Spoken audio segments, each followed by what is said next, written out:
विकासाच्या मुद्द्यावरून निवडणूक लढवल्या। आता मात्र देशात युद्धजन्य परिस्थिती निर्माण करून निवडणूक जिंकण्याचं षडयंत्र भाजप सरकार करत असल्याचा आरोप राष्ट्रवादी काँग्रेस पक्षाचे विधिमंडळ नेते अजित पवार यांनी हडपसर येथे बोलताना केला। राष्ट्रवादी काँग्रेस व काँग्रेस आघाडी शिरूर लोकसभा मतदारसंघाच्या वतीने छत्रपती संभाजी फेम अभिनेते डॉक्टर अमोल कोल्हे यांच्याशी संवाद अभियान अंतर्गत मेळाव्याचे आयोजन हडपसर येथे केले होते। आश्वासनं दिली होती शेतकऱ्यांसाठी, कामगारांसाठी, गोरगरिबांसाठी, एकही त्यांनी शब्द पाळला का तुम्ही पहा। फक्त लोकांची प्रत्येक वेळेस त्यांनी दिशाभूल केलेली आहे आणि प्रत्येक वेळेस दिशाभूल करताना त्यांनी लोकांना फसवलेलं आहे। गोरगरीब जनता, पहिली नोटाबंदी आणली त्यांनी, नोटाबंदी आणताना श्रीमंताला त्याची थोडी जळ बसली नाही। श्रीमंतांचे नोटा बदली करून मिळाल्या, गरीब लाईन मध्ये उभा राहून काही वेळेस मृत्यू पावले, नागरिक लाईनला उभे राहून पैशासाठी, पैसे बदलण्यासाठी। हे लोकांनी लक्षात ठेवलं पाहिजे। नोटाबंदी, त्याचबरोबर जीएसटी आणली। जीएसटी आणल्यामुळे संपूर्ण देशात अर्थव्यवस्था बिघडली। गोरगरीब, कष्टकरी, शेतकरी या सर्वांवर काय वेळ आली। शेतकरी फाशी घेत आहेत। यावेळी माजी विधानसभा सभापती दिलीप वळसे पाटील, अभिनेते डॉक्टर अमोल कोल्हे, माजी आमदार विलास लांडे, प्रदेश उपाध्यक्ष सुरेश घुले, जिल्हाध्यक्ष प्रदीप गारटकर, माजी आमदार जगन्नाथ शेवाळे, माजी राज्यमंत्री बाळासाहेब शिवरकर, काँग्रेस शहर अध्यक्ष रमेश बागवे, प्रदेश सरचिटणीस राजलक्ष्मी भोसले, शहर अध्यक्ष चेतन तुपे, माजी उपसभापती संदीप तुपे, माजी महापौर प्रशांत जगताप, निलेश मगर, नगरसेविका वैशाली बनकर, हेमलता मगर, पूजा कोदरे, योगेश ससाने, फारुक इनामदार, अशोक कांबळे, आनंद अलकुंटे, नंदा लोणकर यांच्यासह पदाधिकारी व कार्यकर्ते मोठ्या संख्येने उपस्थित होते। या हडपसरमध्ये अनेक आपल्याला चांगल्या मूलभूत सोयी सुविधा, पायाभूत सोयी सुविधा मिळाव्यात आणि हडपसर हे पुणे शहरातलं नावाजलेलं भाग म्हणून ओळखला जावं असं आपल्या प्रत्येकाची इच्छा आहे, आपली धारणा आहे आणि याच्यासाठी आपण आपले लोकप्रतिनिधी निवडून देत असतो। परंतु दुर्दैवानं गेले काही वर्ष या हडपसरच्या विकासाला खीळ बसलेली। हडपसरचा विकास थांबला गेलेला आहे आणि हा थांबलेला विकास जर चालू करायचा असेल तर राष्ट्रवादी पुन्हा हा गजर आपल्याला मनामनात घराघरात जागवायला लागणार आहे। या ठिकाणी आपण बघतोय की सोलापूर रस्त्याची वाहतूक समस्या किती मोठी आहे। नॅशनल हायवे ही सोडवणूक व्हायला पाहिजे होती। भारतला इनामदारांनी या ठिकाणी सांगितलं होतं की ससाणेनगरचा उड्डाणपूल, त्या ससाणेनगरच्या उड्डाणपुलाचं किती वेळा उद्घाटन झालं हे आताच्या लोकप्रतिनिधींनी आपल्याला सांगितलं पाहिजे। खोटं बोलण्याचा कळस करणारी ही मंडळी इतकं रेटून खोटं बोलताय। मला आठवतंय घोरपडीचा उड्डाणपूल बांधता बांधता बांधता बांधता 10 वर्ष निघून गेली, परंतु ज्यांनी हे सांगितलं त्यांना हा उड्डाणपूल बांधता आला नाही। चला मी एक वेळ समजू शकतो, तुम्ही हडपसरला येतच नाही त्याच्यामुळे घोरपडीचा काय आणि ससाननगरचा काय उड्डाणपूल नाही बांधला तरी समजू शकतो, पण तुम्ही रोज घरी तर जाता ना। तो खेडचा पूल कसा आहे, 4-4 तास त्या ठिकाणी ट्रॅफिक जाम होत आहे, तो तरी बांधायचा होता, तो सुद्धा तुमच्या ठिकाणी बांधता आलेला नाहीये। आमच्या हडपसरकडे तुम्ही लक्षात घेत नाही हे आम्हाला मान्य आहे आणि त्याची यावेळी आम्ही तुमच्या पदरात पुरेपूर माप टाकणार आहे। गेले 10 वर्ष हडप सरकारला जे फसवलंय त्याचं माप हा हडप सरकार येत्या निवडणुकीमध्ये तुम्हाला निश्चित दाखवून देईल की हडपसरच्या बाबतीत तुम्ही काय केलं। सांगतात 1500 कोटी रुपयाचा विकास केला।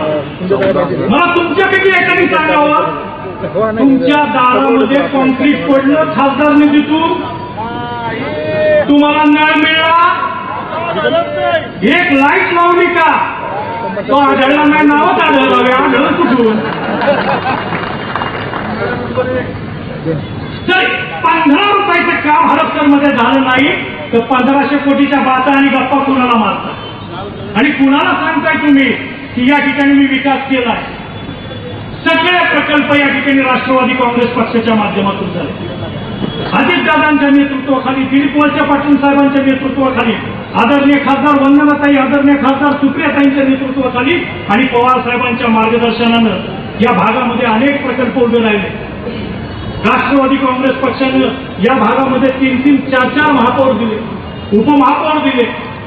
अजित पवार यांनी पुढे बोलताना महिला सुरक्षा, शेतीमालाला भाव नाही, वाहतूक व्यवस्था, कायदा सुव्यवस्था, दहशत, गुंडगिरी, बेरोजगार, महागाई, GST यामुळे सर्वसामान्य जनतेचे जगणे मुश्किल झाले असून आता बदल करण्याशिवाय पर्याय नाही, तेव्हा आघाडीच्या उमेदवारांच्या पाठीशी उभे राहावे असे आवाहन त्यांनी यावेळी केले. पोलीस बंदोबस्त आहे. मी जयंतराव, राधाकृष्णजी, धनंजय मुंडे आम्ही सगळ्यांनी सांगितलं 500 पोलीस ठेवा, 5,500 पोलीस काढा. आम्ही काही चुकीचं केलं नाही. बंदोबस्त इतर भागामध्ये वाढवा. ते म्हणलं असं आम्हाला करता येणार नाही. आम्ही म्हणलं की आम्हाला उद्याचा दिवस द्या.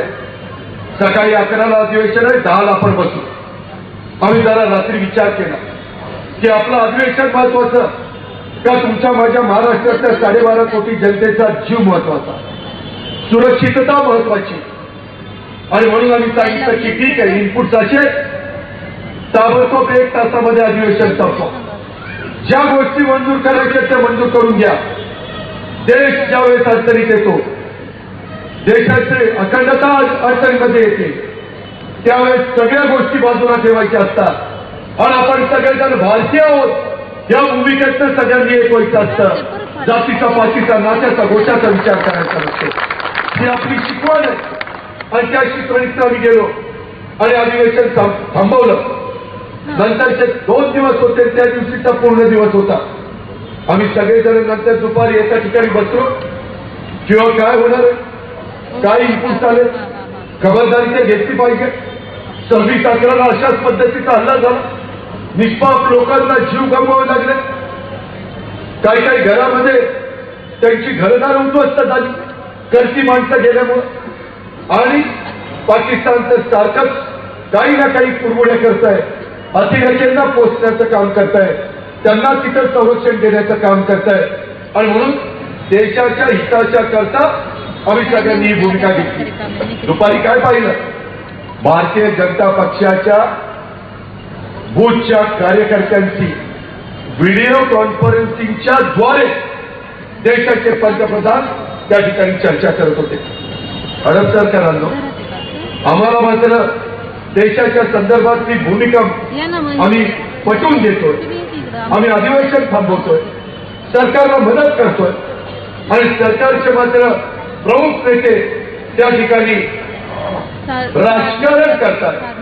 निवडणुकीवर डोळा ठेवून काय बाकीच्या ठिकाणी चाललंय याच्याशी काही घेणं देणं नाही. या पद्धतीचं राजकारण हे कशामध्ये बसतं. पूर्वीच्या काळामध्ये अशा प्रकारची युद्ध झाली त्यावेळेस त्या वेळेच्या पंतप्रधानांनी ही भूमिका घेतली होती का?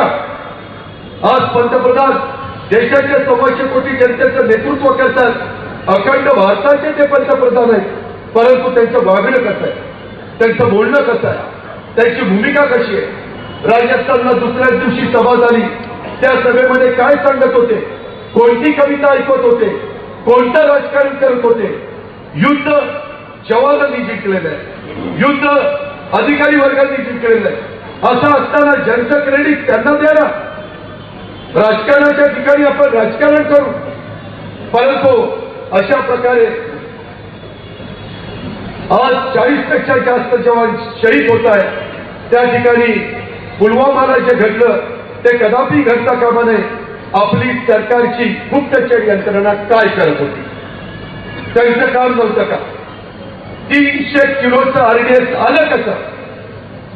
ज्यावेळेस जवानांना घेऊन एवढ्या बसेस चाललेल्या होत्या त्यावेळेस दुसऱ्या गाडीला तिथं का जाऊन दिलं?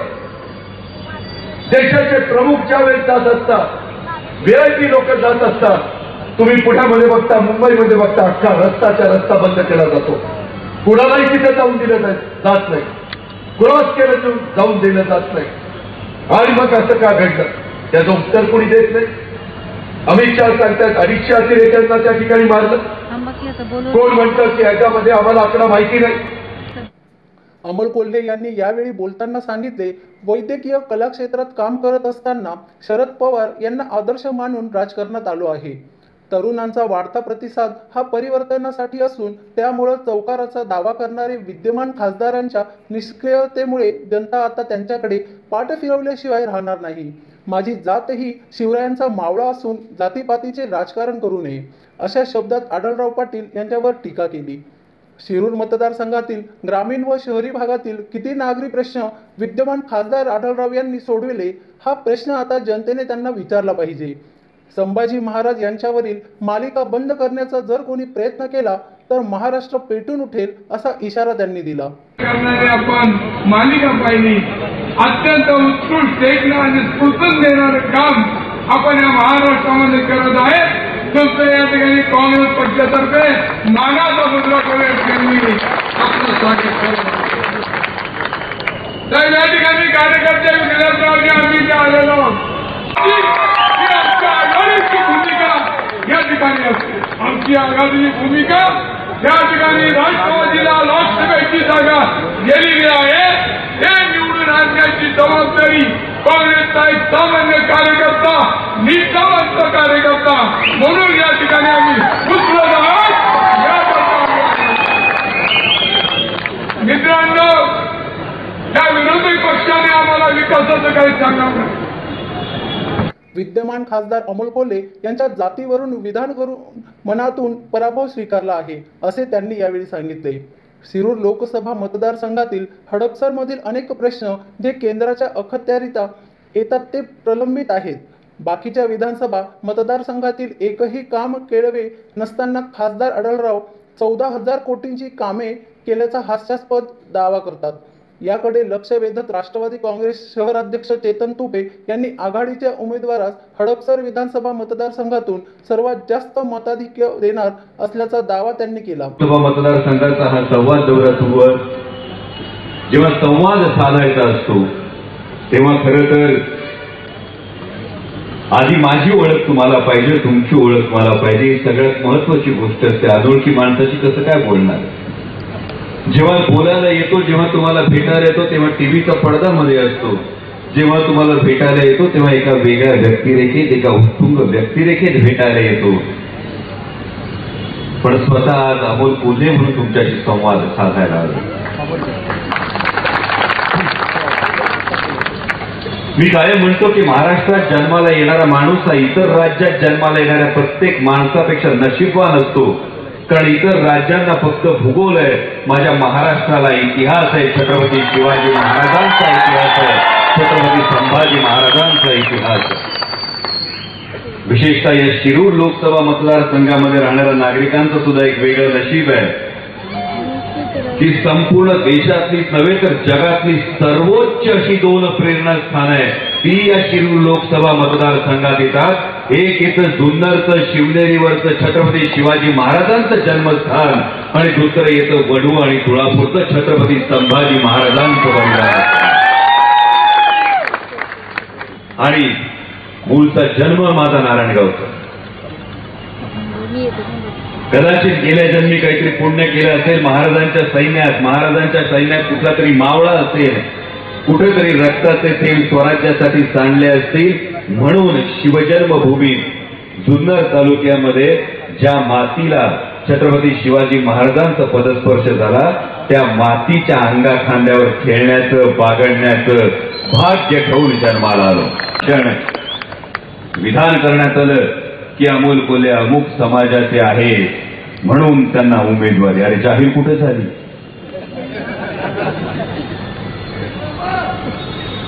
जेव्हा फित्यापाठी ब्रह्मराक्षस असं म्हणतो त्या दृष्टीने या काहीतरी विधानं केली जात असावी. पण हे अत्यंत विधान मला विदारक अशासाठी वाटलं की नंतर त्याच्यावर सारवासारव करण्यात आली. मी शाहू फुले आंबेडकरांच्या विचारांचा पाईक आहे. मी शाहू फुले आंबेडकरांच्या विचारांचा पाईक जेव्हा तुम्ही स्वतःला म्हणवता तेव्हा शाहू फुले आंबेडकर यांचं नाव घेत असताना त्यांची विचारधारा तुम्हाला माहीत आहे का? राजर्षी शाहू महाराजांनी लोककल्याणकारी राज्य राबवलं. राजर्षी शाहू महाराजांनी छत्रपती शिवाजी महाराजांनी जे रयतेच्या राज्याची संकल्पना राबवली त्याच्यावर पाऊल टाकत रयतेचं लोककल्याणकारी राज्य राजर्षी शाहू महाराजांनी वापरलं. मग त्यामध्ये पाण्याच्या सुविधा असतील, त्यामध्ये धरणं बांधली असतील, त्यामध्ये शिक्षणाच्या सोयी असतील, त्यामध्ये गरीब विद्यार्थ्यांना शिष्यवृत्ती असेल, त्यामध्ये आरक्षण असेल, महात्मा फुलेंनी सार्वजनिक सत्यधर्म असेल, गुलामगिरी असेल, शेतकऱ्याचा असूड असेल, अशा माध्यमातून छत्रपती शिवाजी महाराजांच्या पोवाड्यातून सर्वसामान्य माणसाला जागं करण्याचा, मनुवादाच्या शृंखला तोडण्याचं काम केलं.